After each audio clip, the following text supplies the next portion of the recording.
Hey guys, there's a Thai Fruit Fest coming up in June, on June 21st, and at the 700 Stadium on June 7th or June 6th, I think it's June 7th, there's going to be a mini triathlon.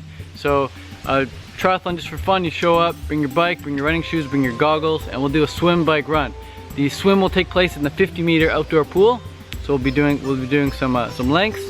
Then the bike course is going to take place at the velodrome. So just going around and around and around the velodrome as quickly as we can, and then we're gonna get off the bike and run around the track as fast as we can for a 5K. So I want to give you guys a few tips on the swim, bike, and run before you show up, so you can start practicing these things now, or even once the event passes. If you're watching this video, if it's after June 7th, you still learn something from these tips here. Starting with the swim swimming is really all about technique. I have really unfit friends who are overweight, and they can beat me in a swimming race because their technique is so good. I know these really young girls here in Thailand, and they are so fast in the pool, and yet they're muscle-wise they're pretty weak. I doubt they can do as heavy as a bench press as me. I doubt they can do as many pull-ups as me, but they're so fast in the water because their technique is so good. So with swimming, there's so much to focus on when it comes to technique. So it's important to just focus on one thing at a time when you're training your swim. So the biggest things that differentiate a crappy swimmer from a good swimmer, I'd say there's three things, and the three things would be proper body rotation. So instead of swimming like this, just flat, you want to be able to cut through the water. Notice how little of my body you can see now, as opposed to here, you can see my full body. That's just drag. Water's hitting that. But if you're like this, you've got proper rotation, you're gonna slice through the water. So you slice through. So you want proper body rotation. Next thing would be kicking. You don't want to kick so hard, but you want to have a proper body position so you're flat in the water instead of having your legs down like this. A lot of people kick with their legs dropping down, down, this is their head. You don't want to have that position. You want to be nice and flat like this. So you want to kick so that your heels are above the water. In fact, if this is the bottom of your foot, if this is the bottom of your foot, you want this to be out of the water. You want it to be like smacking down on the water, just to make sure you're properly horizontal in the water instead of down like this. All this water is going to hit you, drag. If you're like this, you'll slice through the water. So there's the kick and the body rotation, and then the most important part of the whole swimming aspect, the part that propels you forward, because the rotation doesn't propel you forward too much, and the kicking doesn't propel you forward too much.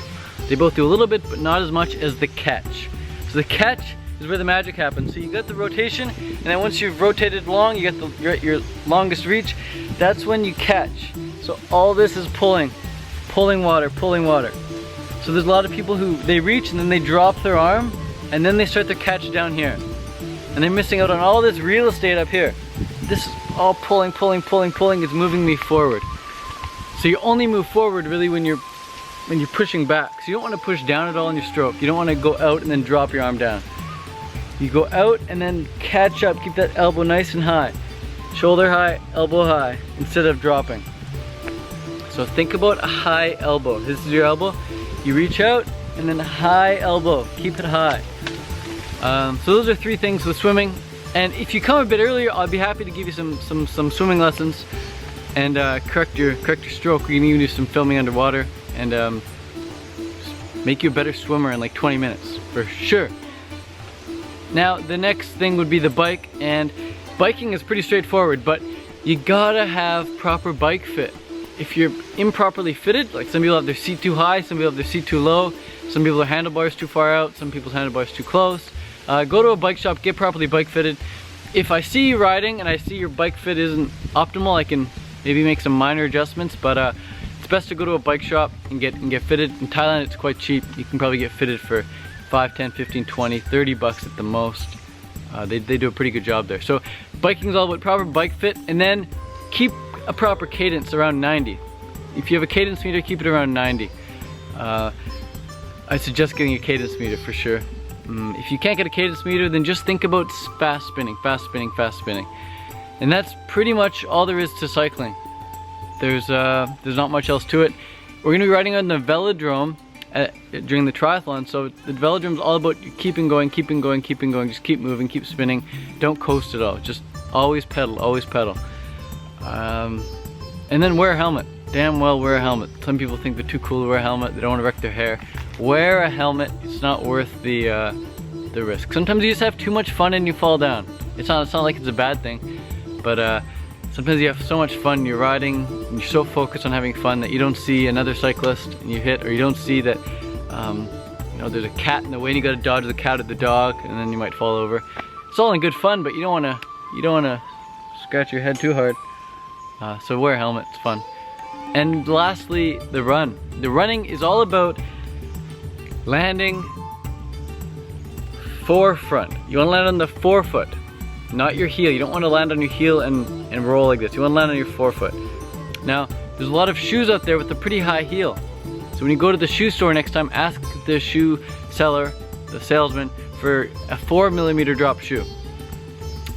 Best shoes, long term, would be a 0 drop shoe, but start out with a 4mm drop shoe and then focus on landing on your toes. When you land on your toes, you can jump up and down nice and springy. But if I were to land on my heels right now, I'd be like this, just hunched over and not very springy. So you can jump up and down your toes all day long, no problem. But you can't do it on your heels. Try that on your heels and you're gonna hurt your knees big time, your back is gonna arch. But so run with the idea of landing on your tippy toes to exaggerate. And then eventually you're gonna land midfoot. Midfoot is the way to go. But initially you wanna exaggerate it and you wanna land forefoot. And when you do that, just take small, quick strides. That's all there is to it. Slightly leaning forward, very subtle. And everything else is gonna take care of itself. Your posture is gonna be good, your cadence is gonna be good, and you're not gonna get all these knee injuries that most runners get because they land on their heels. So, yeah, it's gonna be good fun. I'll see you guys there. Hope this video helps. If you have any questions, post in the comments down below. Some quick resources here actually. Check out Swim Smooth on YouTube. Amazing swimming videos.